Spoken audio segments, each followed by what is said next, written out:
Olá a todos! Nesta aula eu vou começar a falar de um dos fenômenos ondulatórios, que é o fenômeno da reflexão. Mas antes de falar da reflexão, eu vou relembrar rapidamente o que nós vimos na aula anterior. Então, na aula anterior, eu defini ondas como sendo o transporte de energia sem o transporte de matéria. Isto é, eu sou capaz de fazer com que a energia vá de um ponto ao outro, sem necessariamente levar a matéria junto com ela.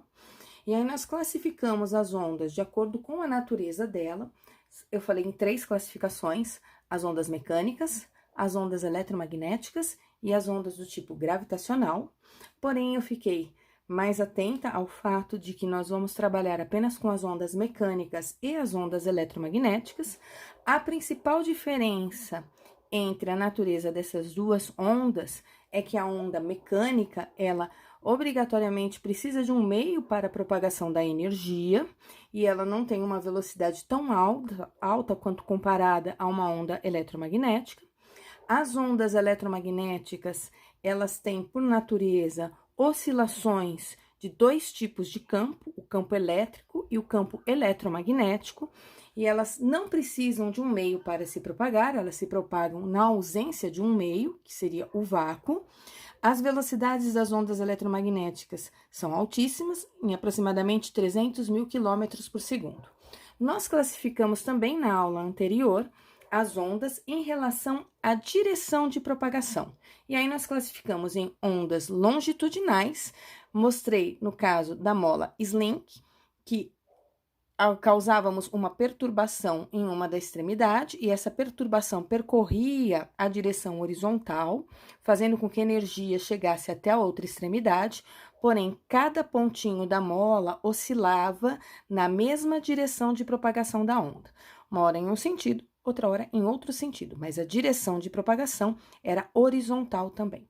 Falei das ondas transversais. As ondas transversais são aquelas onde a energia se propaga em uma direção, no caso de uma corda, na direção horizontal, enquanto cada ponto da corda vibra perpendicularmente, isso é, formando 90 graus.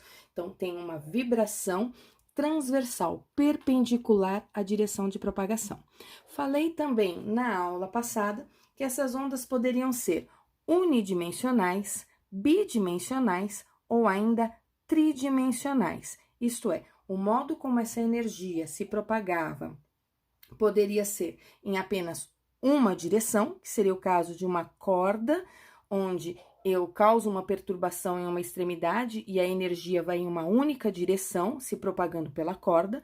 Poderia ser bidimensional, isso é, em 2 dimensões, que seria o caso de quando eu jogo uma pedrinha em um lago, na superfície de um lago, eu vejo que a energia se propaga em toda a superfície da água.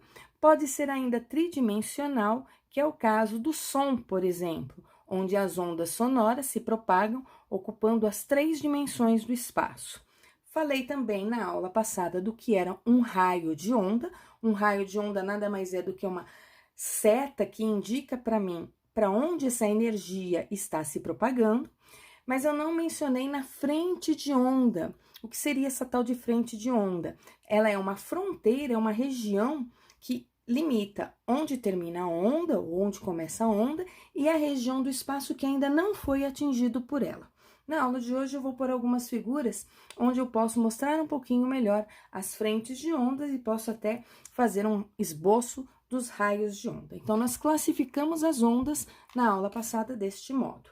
Então, aqui eu tenho numa corda uma onda unidimensional, a energia vai em uma única direção, embora as partes estejam oscilando transversalmente, a energia está indo da esquerda para a direita. Então, se eu fosse desenhar um raio de onda nessa minha figura, eu desenharia uma setinha me dizendo, olha, a energia está indo da esquerda para a direita.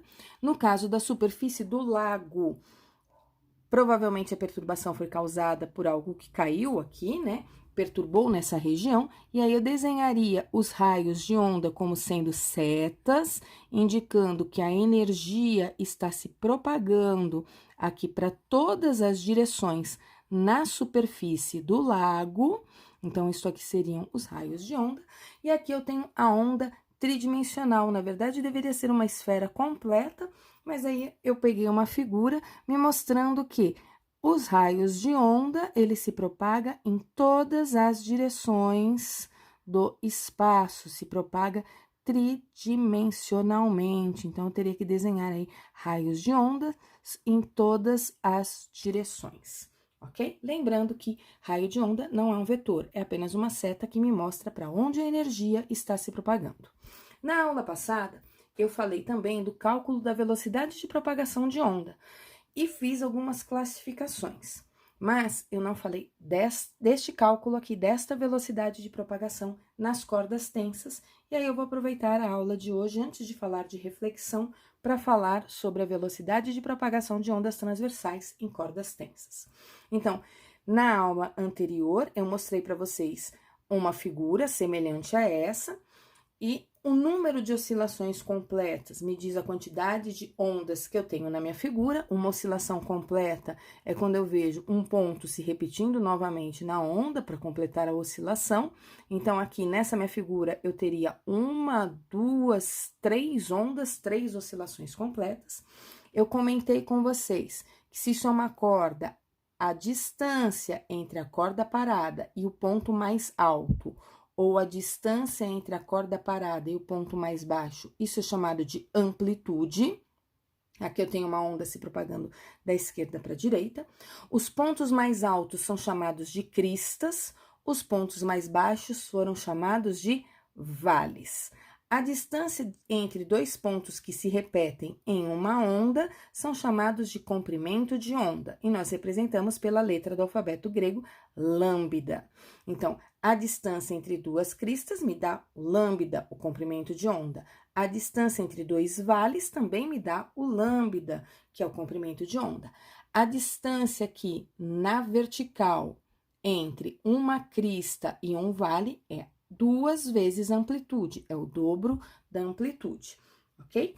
Quando eu olho para pontos que se repetem numa onda, crista, crista e crista, nós dizemos que esses pontos estão em fase. Vale, vale, vale também são pontos que estão em fase. Quando eu olho para uma crista e um vale, como eles estão um acima do eixo, poderia dizer que aqui é o eixo X, um acima do eixo X e o outro abaixo do eixo X, eles estariam aqui em oposição de fase.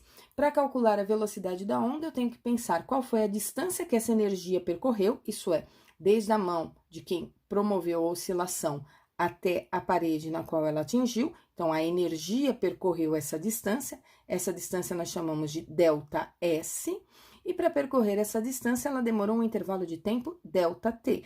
Então, nós usamos aqui a expressão lá do movimento retilíneo uniforme. Dentro desse ΔS, se eu olhar apenas uma oscilação completa, a distância que essa energia andou quando a corda deu uma oscilação completa representa um lambda. Uma oscilação completa, o intervalo de tempo é chamado de período. Se eu lembrar que frequência é o inverso do período, eu posso escrever 1 aqui em cima, né, na minha expressão, coloco aqui o número 1, aparece para mim 1 sobre período, e isso nós sabemos que é frequência. E aí, nós escrevemos na aula passada essa expressão aqui para a velocidade das ondas. Nessa aula, eu vou falar de uma outra expressão que eu vou usar para calcular a velocidade de propagação de ondas quando eu tenho cordas tensas. E isso para nós é muito importante quando nós formos falar dos fenômenos ondulatórios, principalmente a refração, tá?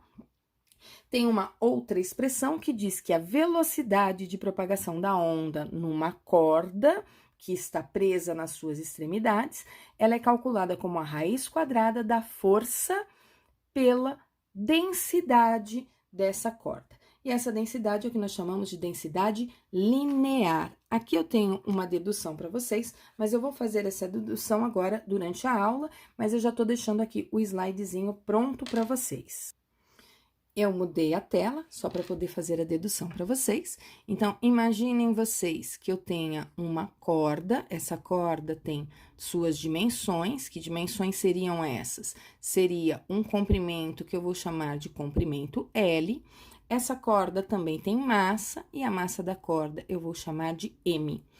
Nós em física já falamos em alguns tipos de densidade. Nós já falamos em densidade linear, nós já falamos em densidade superficial e nós já falamos em densidade volumétrica. O que seria a densidade linear? É o modo como a massa se distribui em apenas uma dimensão, isso é, no comprimento de um fio, onde eu tenho todas as outras dimensões aqui num valor tão pequeno, quando comparado ao comprimento, que eu acabo desprezando ela. Então, quando eu olho o modo como a massa se distribui num determinado comprimento, eu chamo a densidade de densidade linear. Quando eu olho a distribuição da massa numa determinada área, numa placa, por exemplo, eu chamo essa densidade de densidade superficial. E quando eu olho como a massa está distribuída num determinado volume, isso é, numa região aí em 3 dimensões do espaço, eu chamo essa densidade de densidade volumétrica. Então, aí nós temos 3 tipos de densidade. Como eu vou falar em cordas tensas, eu estou pensando em apenas uma dimensão, portanto, a densidade que eu vou usar é a tal da densidade linear, massa sobre comprimento. Para que eu quero isso? Essa corda, ela é tensa, ela está esticada nas 2 extremidades. Eu posso promover uma perturbação nessa corda de tal forma que eu produza aqui nela meia onda, isso é meia oscilação. Eu posso ainda produzir nessa corda uma oscilação completa, isso é, eu posso fazer aparecer um padrão como esse amarelinho de vibração na corda, posso fazer aparecer uma onda e meia e assim por diante. Tá? Isso vai depender aí da força que eu aplicar nesta corda. Eu vou partir de uma dedução que não seria mais conveniente, porém vai ser um modo de vocês entenderem, tá? Nós sabemos, de acordo com as leis de Newton, que força é massa vezes aceleração. Nós também sabemos que a aceleração pode ser calculada como variação de velocidade que ocorre durante um certo intervalo de tempo. Nós também sabemos que variação de velocidade pode ser escrito como velocidade final menos velocidade inicial sobre intervalo de tempo. No caso, eu estou considerando que não tinha nenhuma perturbação na corda, portanto, a velocidade inicial dessas ondas é 0. Então, eu posso reescrever essa expressão de tal forma que ela fique força igual a massa vezes velocidade dividido por intervalo de tempo. Nós sabemos que a energia, ela se propaga nessa corda de que maneira? Ela se propaga de tal forma que eu calculo a velocidade dela como sendo ΔS sobre ΔT. No caso da corda, o ΔS seria o comprimento da corda dividido pelo intervalo de tempo que essa energia demora para ir de uma extremidade até a outra. Eu vou isolar o intervalo de tempo. Ele está dividindo, eu vou levar ele para o outro lado multiplicando. Então, eu fico com velocidade vezes tempo igual ao comprimento da corda, ou o tempo é igual ao comprimento da corda dividido pela velocidade de propagação dessa energia nesta corda. Então, eu vou trocar nessa minha expressão de F igual a massa vezes velocidade dividida por tempo, eu vou trocar essa expressão do tempo por comprimento da corda dividido por velocidade. E a minha expressão, então, vai ficar... Opa, deixa eu só voltar aqui um pouquinho. No lugar do tempo, eu coloquei L sobre V. Posso reescrever essa expressão de que maneira? Eu fiquei com uma fração na parte de baixo. Então, eu vou copiar a parte de cima aqui da minha expressão, né, que é o M vezes V, e vou multiplicar pelo inverso do que eu tenho embaixo, que é o tal do L sobre V. Quando eu multiplico pelo inverso do de baixo, o V subiu e o L desceu. E eu fiquei, então, com força igual a massa, velocidade vezes velocidade da velocidade ao quadrado, dividido pelo comprimento. Tá? Quando eu faço isso, vejam que na minha expressão apareceu massa sobre comprimento. E massa sobre comprimento, eu defini agora há pouco com vocês, como sendo a densidade linear da corda. Então, eu posso calcular força como sendo a densidade linear multiplicado pela velocidade ao quadrado.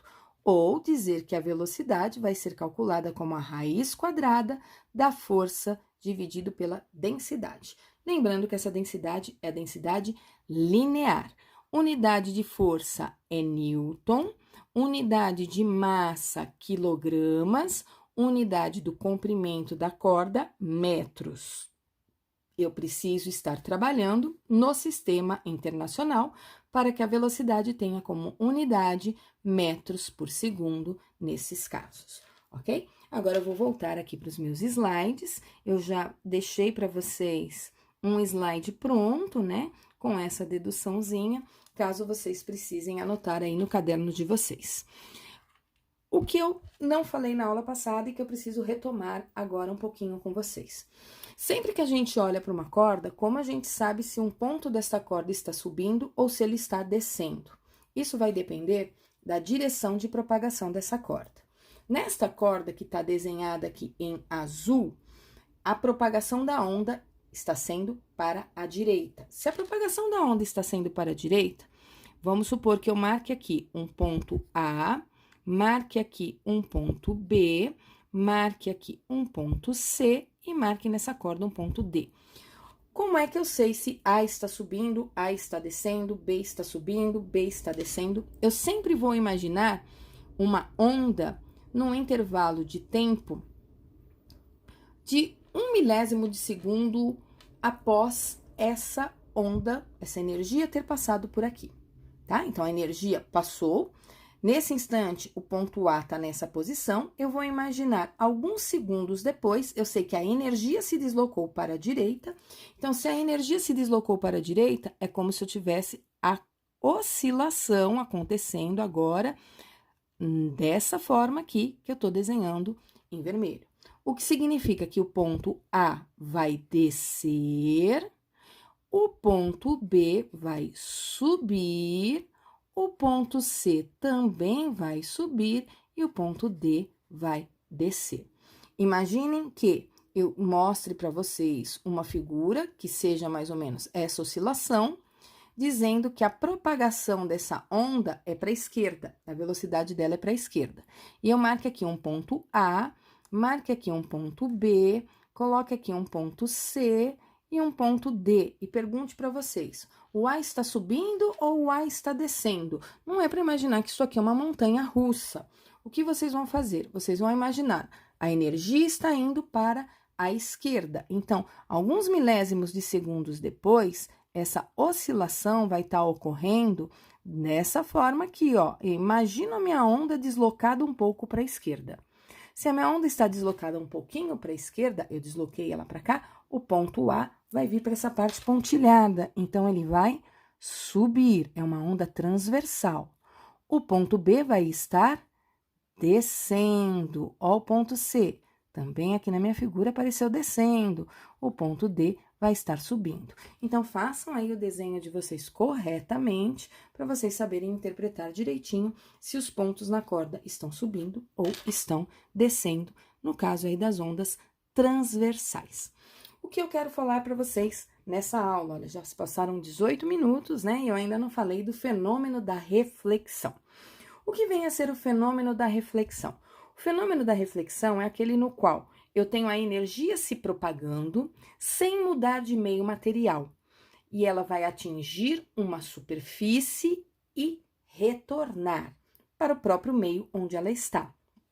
Por exemplo, quando eu tenho uma pessoa falando a uma determinada distância de uma parede, as ondas sonoras saem da boca dessa pessoa, fazem esse ar que está aqui vibrar, essa vibração atinge a parede é um meio de propagação diferente do ar, porém, ao atingir a parede, as ondas que essa pessoa produziu atingem a parede e retornam, de tal forma que essa pessoa escuta o som que ela emitiu alguns segundos depois. Esse fenômeno é conhecido como eco. Aqui, por exemplo, eu tenho ar em cima e aqui embaixo eu tenho um espelho. E aqui eu tenho ondas eletromagnéticas, ondas luminosas, que estão atingindo a superfície do espelho e estão retornando para o ar. Elas não estão passando aqui para essa outra superfície, elas não estão passando para o espelho. Sempre que eu tenho uma onda atingindo uma superfície e retornando para o próprio meio, nós chamamos esse fenômeno de reflexão. Na reflexão, as características da onda não mudam. O que seria dizer as características da onda não mudam? Isto é, a amplitude da onda não vai mudar, a velocidade não vai mudar, a frequência não muda, o comprimento de onda não muda. A única coisa que pode acontecer é uma inversão de fase. Tá? Isso é, se a onda que chegou nessa superfície chegou como uma crista, ela pode retornar como uma crista ou ela pode retornar como um vale, ok? Aqui eu tenho algumas situações de reflexão no que nós chamamos de cordas, ondas transversais se propagando em cordas. Então, eu tenho uma corda esticada, a princípio tem uma argola, aqui ó, e essa argola não está prendendo a corda nessa haste. E aqui a pessoa causou uma perturbação que promoveu meia oscilação, um pulso aí nessa minha corda. Quando esse pulso atingiu a corda, como esta parte aqui ela é móvel, a energia ao chegar aqui vai fazer com que essa parte suba e desça e a energia retorne. Isso é, se eu tenho meia onda indo até a haste, eu vou ter meia onda voltando. O número de ondas não mudou, o que significa que a frequência não muda. O comprimento da onda não mudou. Aqui eu tenho meio lambda na ida, eu tenho meio lambda na volta. Se não tem atrito, a amplitude não muda também. A amplitude continua a mesma. E nesse caso, o que atingiu aqui foi uma crista, parte superior, nós chamamos de crista, e o que retornou foi também uma crista. Aqui ao lado, eu tenho uma simulação, um videozinho que vai mostrar para vocês entenderem um pouquinho o que eu tô querendo dizer. Então, o rapazinho de vermelho produziu meio pulso, olha o que acontece com a extremidade livre, eu tenho a possibilidade aí da corda se movimentar sobre essa haste, como a corda se movimenta, não tem nenhuma força se opondo ao movimento, portanto, ela não está invertendo a fase. Vai crista, volta crista. Não muda a velocidade, não muda a frequência, não muda a amplitude. Aqui embaixo eu tenho outro videozinho, que é lá do PET colorado. Aqui nesse videozinho ele mostra bolinhas, né? O que acontece com essas bolinhas, vejam, elas apenas sobem e descem à medida que a energia está se propagando. Esse não é um pulso aqui circular, aqui em cima se assemelhava a uma meia circunferência, aqui se assemelha a um triângulo. Vejam que a haste sobe e desce, então não importa o formato da minha onda, né? Eu tenho essa haste solta, ela vai oscilar de tal modo que se chegar um vale, volta um vale. Se chegar uma crista, volta uma crista. Então, as características da onda não mudam e nem muda a fase dessa onda. Aqui eu tenho uma das extremidades fixas. Então, vejam, o pulso está indo, meio pulso, né? Aqui está amarrado, aqui agora está preso, olha. Esse meio pulso, ao atingir essa superfície, vai ter sobre ele uma força atuando, fazendo que a onda refletida mude a sua fase. Chega uma crista, retorna um vale. Se chegar um vale, retorna uma crista.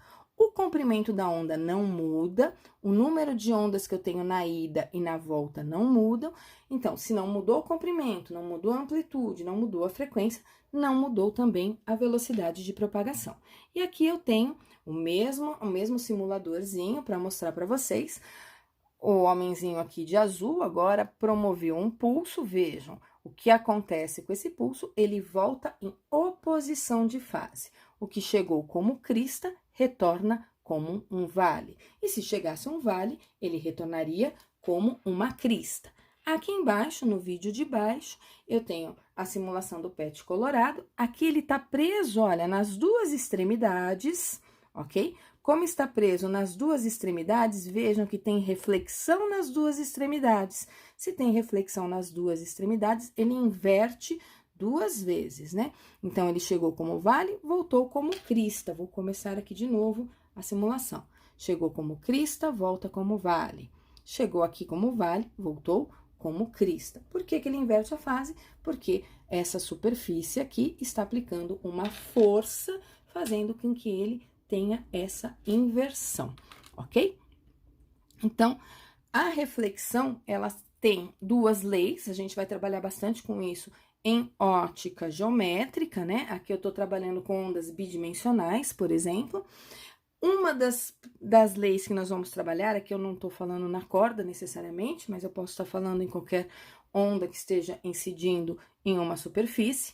A primeira lei da reflexão, ela me diz que ao desenhar um raio de onda, né, esse raio de onda incidente, o raio refletido e essa tal de reta normal, eles são coplanares, então, eu vou sempre desenhar, eu vou pôr aqui embaixo, ó, eu sempre vou desenhar uma representação de uma superfície, ok? Perpendicular a essa superfície, isto é, formando 90 graus, eu desenho uma linha imaginária, que eu chamo de reta normal, e aí eu posso desenhar um raio de onda atingindo essa superfície, bem no ponto que eu desenhei a minha reta normal. Esse raio é o raio incidente, ok? E aqui eu vou ter um raio refletido. O raio incidente, a reta normal e o raio refletido, eles estão todos projetados numa superfície plana, uma superfície bidimensional, ok? Fazem todos partes de um mesmo plano, por isso que a gente diz que eles são coplanares. A segunda lei da reflexão, ela me diz que entre a reta normal que eu desenhei e o meu raio incidente, existe um ângulo de incidência, que nós chamamos de ângulo I.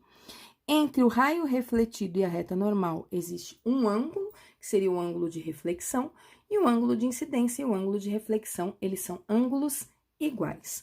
Aqui eu tenho um videozinho de uma simulação também para mostrar para vocês, tá? Aqui eu tenho um ângulo que eu posso variar entre o meu raio incidente e o meu raio refletido. Essa reta aqui do meio, que forma 90 graus com a superfície, é minha reta normal. Então, olha, eu tô mudando o ângulo, não importa qual seja o meu ângulo de incidência, o meu ângulo de reflexão é igual, lembrando que ele é sempre com a reta normal, ok? E aí, eu posso imaginar os raios de luz incidindo nessa superfície, e ao imaginar os raios de luz incidindo nessa superfície, olha, nessa simulação eu desenhei o raio de onda, e isso aqui em azul seriam as frentes de onda, tá? Atinge a superfície e reflete, volta para o mesmo meio, ok? Então, eu vejo os raios de onda e vejo também a frente de onda representada nessa mesma simulação, nesse mesmo videozinho que eu acabei aqui de passar para vocês. Aqui no finalzinho dele, lembrando que esses vídeos todos estão, os slides estão sempre disponíveis para vocês depois visualizarem novamente, caso vocês queiram.